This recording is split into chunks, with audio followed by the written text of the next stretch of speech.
QuickBook හොඳට දන්නවා කියන කට්ටිය මෙන්න මේ ටික දන්නවාද කියන එක බලන්න. hourly time cost එක හදාගන්න පුළුවන් ද ඔයාලට QuickBook වල. දැන් මෙතන බලන්න මේ project එකේ cost එක පෙන්නනවා.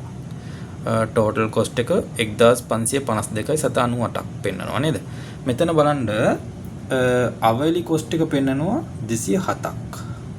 ඒ වගේම cost of goods sold එක පෙන්නනවා 1345ක්. අපිට දැන් අපි කතා කරන්න යන්නේ අපේ අදාළ මාතෘකාව මේ hourly cost එක හදාගන්නේ කොහොමද?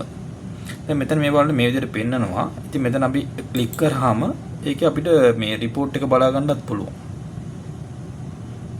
report එක මේ විදිහට load වෙනවා. ඉතින් මේ විදිහට අපේ employee කවුද?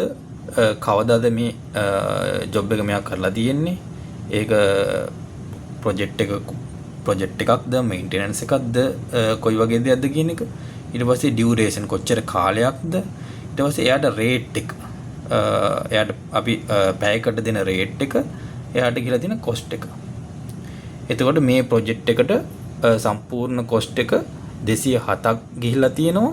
ඉතින් මෙන්න මේ කට්ටිය වැඩ කරලා තියෙනවා මේ දවස්වල වැඩ කරලා තියෙනවා කියලා මේ විදිහට විස්තරාත්මකව හදාගන්නේ කොහොමද කියන එක ඔයාලා දන්නවා.